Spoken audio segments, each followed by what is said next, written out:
السلام عليكم ورحمة الله تعالى وبركاته متتبعي الكرام، مرحبا بكم في قناتي مطبخ فاطمة الزهراء اس اف ار. مرحبا بكم في وصفة جديدة. الوصفة ديال اليوم هي عبارة عن شكل من صابلي بريستيج اللي هو كيجي راقي لا شكلا ولا مذاقا، كيخرج كمية كبيرة، مطلوب كثرة في المناسبات وكيجي رائع في الشكل ديالو ولا حتى في المذاق ديالو كذلك. غنشارك معكم ان شاء الله الاثمنه ديال البيع والكميه اللي خرجت لي هاد لاكوموند ليا حفله، وغادي نعطيكم الاثمنه ديال البيع والعدد ديال الحبات ان شاء الله. بديت اول حاجه بديت بالعجينه اللي هي العجينه ديال صابلي. عندي هنا نص كيلو ديال الزبده بونه او 500 غرام ديال الزبده. اي زبده يمكن لكم تخدموا بها، انا خدمه هنا بالزبده بونه. الزبده كانت عندي بارده مع الجو دابا برد، درتها في هذه الحادقه هذه باش كتنقص عليا شويه الخدمه. نص كيلو ديال الزبده غادي ندير فيه 3 ديال الكيسان ديال السكر ديال سنيده رقيقه. غادي نزيد عليها واحد 2 كيسان ديال الزيت. هي في المجموع غادي ندير 3 د الكيسان، ولكن انا هنا درت غير 2 ديال الكيسان باش ما تعمرليش الهاشوار ديالي بزاف. غادي نطحن ديك الزبده كنخدمها واحد شويه كتعاونني في الخدمه. وخويتها هنا في هذه القصريه ولا في هذه القصعه هذه غادي نزيد كاس ديال الزبده، وغادي نخدم ديك الزبده مزيان مزيان ما بين يدي حتى كترجع كريمه، يعني حتى ما كيبقاوش فيها دوك الحبيبات. الزبده ملي كتكون بارده كتاخذ وقت في الخدمه، كتجي صعيبه في الخدمه. من الاحسن البنات اما دخلوها الميكرو كتسخن واحد شويه يعني باش كتعاون في الخدمه، او لا حاولوا المهم تسخنوها واحد شويه باش تساعدكم في الخدمه. دابا الزبده ديجا كتكون بارده. هنا بعد ما خدمت البنات الزبده مزيان زدت واحد المعلقه كبيره ديال الكليكوز اللي كيخلي العجينه ما كتجيش فتيه بزاف وكتبدا كتفتت. زدت هنا 4 ديال البيضات، لان كل ربعه ديال الزبده كندير فيها 2 بيضات. بما ان عندي نص كيلو ديال الزبده غادي ندير 4 ديال البيضات، وكنخدم الخليط ما بين يدي مزيان مزيان حتى كنشوف الخليط ديالي كيرجع بيض وبحال اللي كيتنفخ واحد شويه، يعني ديك الزبده كترجع بحال شكل الكريمه. صافي هنا غادي نبدا نزيد، هنا غادي ندير 2 معالق كبارين ديال لي ميغاغون ديال وحده ديال التشين او ديال البرتقال وحده ديال الحامض ميغاغون ميكس. 2 ديال النكهات كيعطيو واحد المذاق اللي هو زوين، وكيعطيو حتى واحد اللون لهاد الصابلي من كيطيب كيجي فيه واحد اللون مذهب وكيجي رائع في الشكل ديالو. انا شخصيا كتعجبني هاد الميغاغون هكا ميكس كنخدم بهم وكيجيو رائعين، وانتم يمكن لكم ديروا اي نكهه بغيتوها. صافي هنا من بعد ما خدمت الزبده البنات مزيان عطيتها الخدمه، فهنا غادي ندير الدقيق. وملي كندير الدقيق ما كندلكش الصابلي، يعني كنجمعو غير بالروز ديال الاصابع. وانا كنجمع العجينه وانا بحال اللي كنرملها، كتكون عندي العجينه مفته بحال هكا. هذا هو اللي كيضمن ان العجينه ديال الصابلي كتكون ناجحه عفوا، وملي كندخلها للفران ما كديفورماش، كتبقى محافظه على الشكل ديالها وكتجي زوينه في يعني في المنظر ديالها وكتجي ناجحه. صافي هنا كنبقى مستمره بهذه الطريقه حتى كنجمع العجينه. تقريبا دخلت عندي هنا كيلو ونص ديال الدقيق في هذا نص كيلو ديال الزبده البنات. صافي كما كتشوفوا العجينه من بعد ما جمعتها هذا هو القوام ديالها، كتكون بحال اللي كتفتت. ملي كندوز فيها صبعي هكا كنرسم فيها هذا الخط هذا، العجينه كتكون بحال اللي كتفتت. هذه هي العجينه اللي كتكون ناجحه ديال صابلي. اما العجينه فاش كتكون يعني متماسكه مزيان في يدنا وكتخدم مزيان، فهذيك راه هي العجينه اللي كديفورما في الفران. دائما الصابلي كيتجمع غير براس الاصابع، ولو بقى فيه الطحين واخا هذا ماشي مشكل. غادي نقطع العجينه ديالي كرات هكا باش ملي كنجي نطلقهم كيجيوني كل قياس ديال الكره. غادي نديرهم في واحد البلاستيكه وكندخلهم للمجمد كيرتاحوا. على ما كنوجد هاد البلاستيكات باش كنخدم المريشمات او القطاعات اللي انا غنقطع بهم دلك واحد 5 دقائق ولا حتى 10 ديال الدقائق. المهم العجينه ملي كترتاح واحد شويه فهي كتجي زوينه وكتعطي الطوع في الخدمه اكثر واكثر. هنا عندي 2 ديال البلاستيكات اللي هما غلاضين كيساعدوا في التطليق ديال الصابلي احسن من البلاستيكات الرقاقين. القليل من الدقيق وعندي المريشمات اللي غنخدم بهم والدلاك. صافي واحد الموس باش كنهز العجينه من كنطبخها. غادي نطلق العجينه. الطريقه ديال التطليق البنات راها سهله وبسيطه، يعني مشاركه معكم مرارا وتكرارا وكنبدا كنطبع. بالنسبه لهاد السابلي هذا غادي نلاقي حبه مع حبه، يعني غادي ندير السمك ديالو كيكون رقيق. ملي كيكونوا 2 ديال الحبات غادي يتلاقاو، من الافضل تكون العجينه رقيقه باش كيجي في المنظر ديالها كتجي زوينه.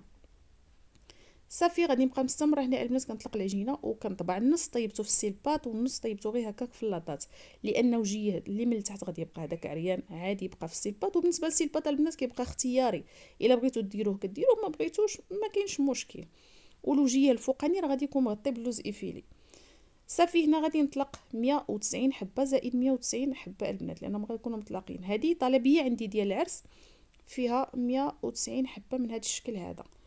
صافي كما كتشوفوا البنات وانا كنطلق العجينه ديالي وكنحسب، ودائما كنزيد واحد 8 هاد الحبات حتى 10 هاد الحبات، حتى الا تهرسوا شي حبات ولا تحرقوا لا، فالمهم ما كيكونش عندي ناقص، لان الخدمه ديال هكا ديال الحبه ديال الحبات كيخصها تكون يعني العدد كامل مكمول. صافي هنا درت البنات العجينه ديالي كطيب في الفران على نار اللي هي مهيله، دخلت الطباس الفوق ورجعت كنلون العجينه. هنا بقات خاصني غير واحد شويه، يعني راني لونت وطبعت في الليل واحد الكميه اللي انا خدمت بها وبقات خاصني شويه. هنا راني خادمه معكم البنات بات شوكولا اللي هي ناجحه ورائعه، نخليها لكم رابي ديالها في صندوق الوصف. هنا عندي هاد اللون الموف، هاد اللون الموف باش كنطلعو بالحمر، اللون الاحمر اللي هو غامق واللون الازرق. مي كنبغي الموف اللي هو غامق كما شفتوا معايا في ديك الوريضه اللي فوق الصابلي، غادي ندير الازرق اكثر، كنبقى ماشيه مع الالوان شويه بشويه بشويه حتى كنحصل على اللون اللي انا بغيت. والا بغيت داك الموف اللي هو فاتح كيروم يعني اللون غوز، فانا كندير الاحمر هكا، يعني كيكون عندي الاحمر اكثر. شتو البنات كيفاش كيطلع هذا الموف، كيطلع زوين وكيجي في يعني في الصابلي ولا في التزيين كيجي رائع. هذا الصابلي البنات بعد ما طيبته، حيت هاد الصابلي عندي فيه جوج ديال الاشكال باش ما يجينيش الفيديو طويل، خليت لكم يعني الوصفه الاخرى او الشكل الاخر حتى الفيديو اللي من بعد هذا ان شاء الله، وغادي نحطو نشاركو معكم. هذا الصابلي اللي غنخدم معكم دابا، لان ديك العجنه كبيره راه خرجت منها جوج ديال الاشكال وراه طبعتهم بجوج بهم في دقه واحده، غير انا شاركت معكم غير هذا المدور هذا. شوفوا البنات الصابلي كيفاش كيجي رائع وكيجي طايب، كيجي مقرمش وكيبقى محافظ على الشكل ديالو، ما كيدي فورمه ما والو، كيجي حتى في المذاق ديالو غزال وكيجي فيه واحد القرمشه اللي هي رائعه، لان كيطيب على واحد النار اللي هي مهيله. وخا كيبقى صابلي واحد المده اللي هي طويله ما كيرطبش، كيبقى محافظ على ديك القرمشه، لان الطياب الفران راه هو السر في ديك القرمشه اللي كيبقى محافظ عليها الصابلي. صافي هنا عندي البنات التعليكه او تلصيقه كلها كيفاش كيسميها بالنكهه ديال البرتقال، فانا خليت الصابلي في ديك النكهه اللي انا خدمته بها. كندير هنا كما كتشوفوا راس معلقه ما بين كل جوج ديال الحبات، وغادي نلاقي صابلي بهذا الشكل. عندي هنا اللوز افيلي اللي انا دهنته بواحد معلقه، عندي هاد الكميه هذه ديال 190 حبه، تخلي فيها تقريبا البنات نص كيلو ديال اللوز افيلي، نص كيلو بقى لي منه واحد شويه. دهنته بواحد المعلقه ديال الزيت هكا ما بين يدي، ودخلته للفران على نار اللي هي مهيله باش كيجي واخد واحد اللون اللي هو زوين، كيجي ذهبي وكيجي رائع في التزيين ديالو. صافي هذا ما كان. هنا غادي ندهن عاود الصابلي من الفوق، من بعد ما لقيته غادي ندهنو بحال هكا مزيان من الوجه ديالو بديك التعليكه، وغادي نثبت عليه الوريدات. بالنسبه للتعليكه البنات راني مشاركاها معكم، غنخلي لكم كذلك الرابط ديالها في صندوق الوصف. ولا الا بغيتو ديروا الناباج والكليكوز، دائما الكليكوز كيكون مثلا الا درنا معلقه ديال الناباج غادي نديروا جوج معالق ديال الكليكوز، هذه غير كميه قليله يعني غير تشبيه بسيط، وكتزيدوا عليه النكهات اللي نتوما بغيتو، او كتخدموا بعدا عفوا داك الناباج والكليكوز فوق النار حتى كيندمجوا باش ما كيبقاش داك الناباج هكا داير دوك الحبيبات، وكنزيد عليه النكهه ونلصق به. هذا المول او داك السيليكون اللي انا طبعت به الوريدات ديال العجينه اللي لونت معكم بحال هكا، طبعتهم وخليتهم حتى كينشفوا لي واحد شويه باش ما كيعواجوش. ملي كندهن الصابلي كنثبت فوق منه هاد الوريده، وعاد كندير له اللوز افيلي بهاد الطريقه.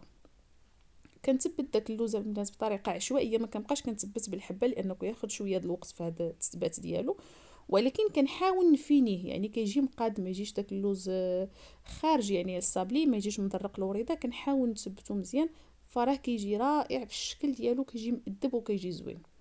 صافي غادي نبقى البنات مستمره بحال هكا حتى كنسالي الكميه اللي عندي. بالنسبه لهاد الكميه ديال صابلي اللي انا خدمت هاد 190 حبه البنات، جاتني فيها 3 كيلو نيشان، لان كل كيلو من هاد الصابلي هذا كتكون فيه 64 حبه، كيلو فيه 64 حبه، يعني المجموع ديال 190 حبه جاتني فيها 3 كيلو. اما بالنسبه للاثمنه ديال البيع فانا كندوزو ب 90 درهم للكيلو، هذا هو الثمن ديال البيع ديالو، الثمن اللي هو معقول، ثمن الحمد لله فيه واحد البركه اللي هي حلال من الله سبحانه وتعالى، لان داخل فيه اللوز، داخل فيه بات شوكولا صابلي، وكذلك كيكون خفيف يعني كيجي الكيلو ديالو هاز شويه، فيه كما قلت لكم 64 حبه. صافي هكا البنات غادي نبقى مستمره يعني حتى كنسالي الكميه اللي هي عندي. فانا راني هنا البنات في الليل خدامه، لان كانت واحد لا كوموند ديال الحفله اللي هي كانت مزروبه، خدمتها بالليل وخليت التصوير يعني والباقي ديال الجميع وداك الشيء حتى الصباح عاد كملته. هنا بما ان عرس ديال البنت، درت لها واحد الساتيناج اللي هو غوز، كاينين الالوان في الساتيناج البنات شي الوان اللي هي جديده زوينه كتجي رائعه في الشكل ديالها وفي اللون ديالها وفي التزيين، كتجي زوينه بزاف. هنا عندي هذا الغوز بيبي اللي تزاد على داك الموف وعطاه واحد اللون مزيون بزاف. كناخذ هذا البانسو هكا رقيقه كتكون ناشفه ونقيه، وكندير واحد الدهينه خفيفه من فوق ديك الورده، جا واحد اللون اللي هو مزيون بزاف. مع الجنيبات كندهنها من القلب ديال هذيك الورده، كندهنها مع الجنيبات وكتجي بحال هكا. هنا حاطه حدايا واحد الطبسيل اللي هو كبير، وكنبقى كنخدم وندير فيه يعني حتى كنسالي الكميه اللي هي عندي، عاد كنولي كنستف كل حاجه في كريطنات ديالها ولا في البواطات، ولا المهم على حسب الطريقه اللي هي كتكون نقيقيه بطريقه متوله مع البلاستيكات. هذا مكان، هذا هو الشكل البنات ديال صابلي كما كتشوفوا، كيجي الشكل ديالو زوين وجا رائع. كنتمنى يعجبكم وتجربوه. صابلي اللي هو كما قلت لكم رائع، وكتجي ديك التعليكه ديال البرتقال عطيها واحد المذاق. ملي كتقسمي الصابلي يعني كتلقاي فيه واحد التعليكه اللي هي زوينه بزاف. هذا اللون ديالو البنات بعد ما يعني في الصباح عاد في الليل راه كنت كتعرفوا التصوير ديال الليل ضروري ما كيكون شويه ناقص. شوفوا اللون ديالو مع داك اللوز البنات، دائما حرصوا سواء اللوز ايفيلي ولا كونكاسي ولا اي حاجه اللي غتزينوا بها يكون اللون ديالها محمر بطريقه اللي هي زوينه، ما يتحرقش ما يبقاش خضر. فداك داك اللون ديال داك الشيء اللي نتوما غادي تخدموا به، فراه كيزيد واحد الاضافه يعني مهمه لداك الصابلي هذاك. هذا الشكل الثاني البنات اللي انا خرجت من نفس العجينه، لان فيه النوغا فيه خدمه حتى هو شويه، خليته لكم حتى الفيديو اخر ونحطو. صابلي اللي جا اكثر من رائع في الشكل ديالو، مع فيه ديك بات داموند يعني ملونه بجوج ديال الالوان، جات اكثر من رائعه. هنا البنات صافي خديت الكارطون اللي انا غادي نستف فيه الكوموند ديال السيده. كما كتشوفوا كريط اللي كيكون نقي، كل ما بين جوج ديال الطبيقات ولا هكا كيكونوا بلاستيكات. الى فيديو مقبل باذن